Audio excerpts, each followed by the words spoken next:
হ্যাঁ দাদা,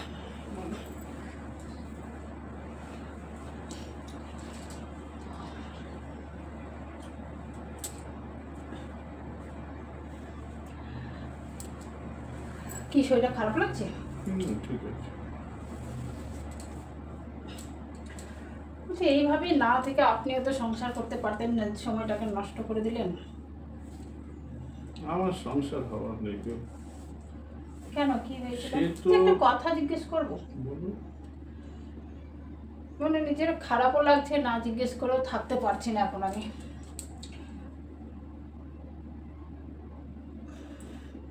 বলছি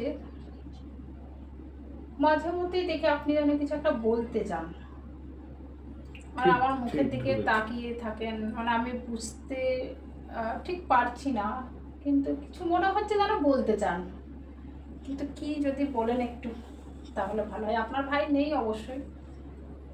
হ্যাঁ, সে এক লম্বা কাহিনী।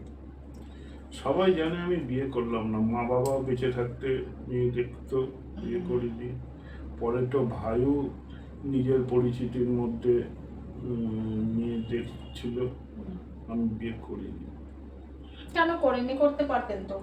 বললাম যে নিজের লাইফটাকে এইভাবে নষ্ট সে করে দিলেন। এক লম্বা কাহিনী। আমার যদি বলেন তাহলে মানে আমি একটু শুনতে মানে ইন্টারেস্টেড। বলছি তো,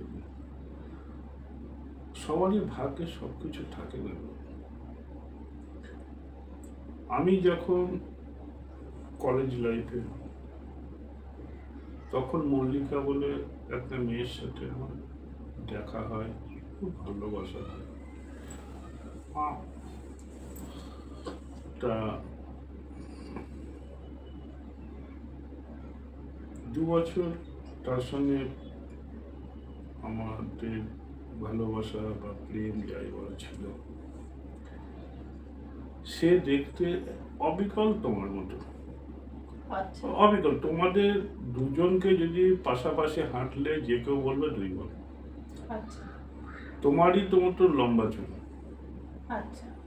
ওই যে বললে না যে আমি তোমাকে কিছু বলতে চাই, হ্যাঁ ঠিকই।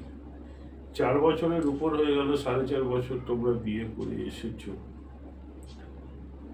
তোমাকে দেখি আর আমার তার কথাই মনে পড়ে, কারণ মানে সেম দেখতে, একই লম্বা চুল। তুমি যখন চুল স্নান করে আঁচড়াও, লম্বা চুল যখন আঁচড়াও, তার কথা আমার মনে পড়ে, বুকটা ফেটে যায়।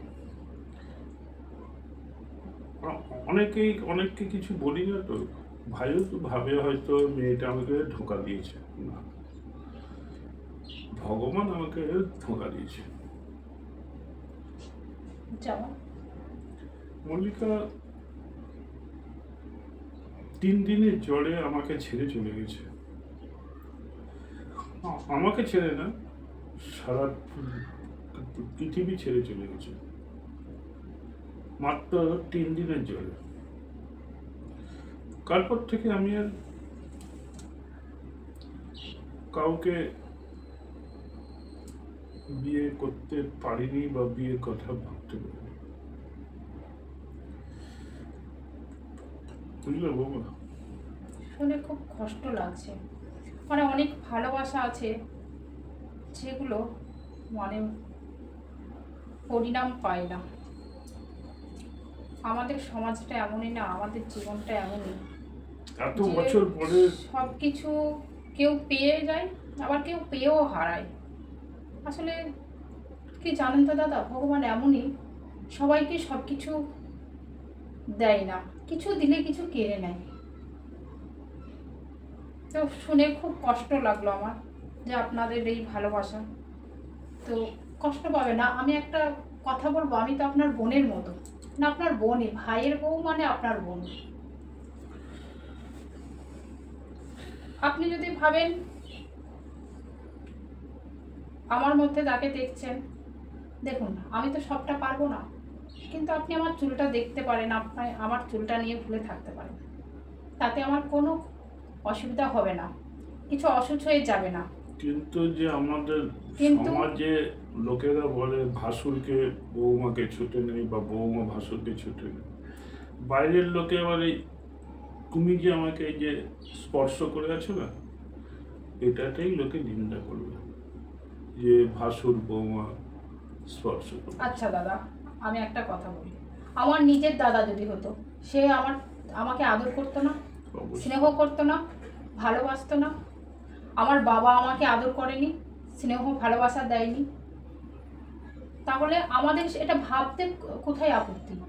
সবসময় আমরা খারাপ চোখেই বা কেন নেব? আপনি তো আমার নিজের দাদাও, তাই না? আমি যদি মন থেকে মেনে নিই আপনি আমার দাদা, আর আপনি যদি মেনে নেন আমি আপনার বোন, তাহলে কোথায় আপত্তি থাকলো? আমাদের কাছেই সব কিছু। আমরা মনকে যেভাবে মেনে নেব সেভাবেই চলবে। আর ভালোবাসা, সত্যি তুই আজ থেকে আমার একদম নিজের বোন রে, একদম নিজের মায়ের পেটে বোন। ভালোবাসা এমনই, ভালো সবাইকেই বাসা যায়। ভালোবাসাতে কোনো রকমভাবে কোনো বাধা থাকে না, যে কোনো ভালোবাসা, বাবার সাথে মেয়ের, ভাইয়ের সাথে বোনের। হতে পারে তুই ভাইয়ের বউ, কিন্তু তোর এত বুদ্ধি এবং ভালোবাসা হচ্ছে একটা পবিত্র বন্ধন, এটা সবার সাথেই হয়। সবসময় আমরা কেন খারাপ চোখে দেখি এটাকে? ঠিক আছে, তুই আজ থেকে আমার বৌমা না, তুই তো আমার বোন, ছোট্ট বোন, ছোট্ট। আমি এবার আমার আপনাকে যখন- তুমি বলে ডাকবো, আর আমি নিজের দাদাই ভাব। অবশ্যই।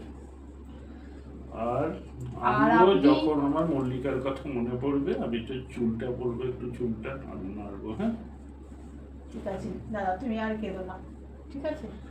আর কষ্ট পেও না মল্লিকার জন্য। সত্যি দাদা, খুব কষ্ট হচ্ছে, মানে কেঁদো না তুমি।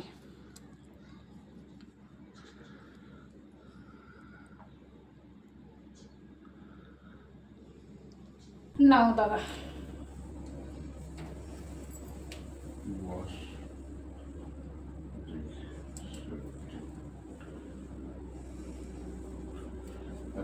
এত বছর ধরে তোর চুল আমি দূর থেকেই দেখে এসেছি।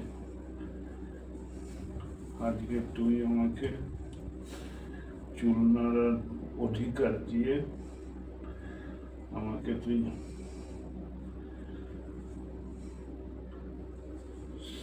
শান্ত করলি।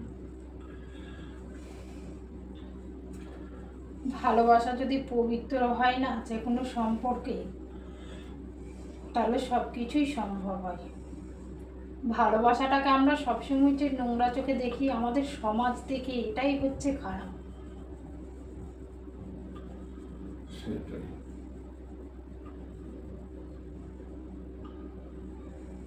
ভালো লাগা ভালোবাসার মধ্যে অনেকটা তফাৎ আছে। ভালোবাসাটা এমন একটা পবিত্র জিনিস, এটা সবার সাথেই হয়। আর ভালো লাগাটা যার সাথে শারীরিক সম্পর্ক হয় তার সাথেই হয় ভালো লাগাটা। কিন্তু ভালোবাসাতে কোনো জাত ভেদাভেদ, ভাই বোন, মানে কোনো কিছুর সাথে একে তুলনা করা যায় না বা তফাৎ করা যায় না। এই সবার সাথেই থাকে, যে যেমন তার সাথে। শোন, চুলটা কিন্তু যত্ন করবি। হ্যাঁ, ঠিক আছে। তুমি ভালোবাসছো এই চুলটাকে, আর তোমার মল্লিকাকে আজকে নতুন করে পেয়েছো, তোমার মল্লিকার চুলটাকে পেয়েছো, আর সেই মল্লিকার চুলটাকে কেউ নষ্ট করে? যা যা লাগবে দরকার হলে আমাকে বলবি, আমি দোকান থেকে এনে দেবো। এসব কেমিক্যাল না, বুঝলি? আয়ুর্বেদিকের অনেক ভালো ভালো ভালো তেল পাওয়া যায়, শ্যাম্পু পাওয়া যায়, সেই সবগুলো আমি দোকান থেকে এনে দেবো। ঠিক আছে।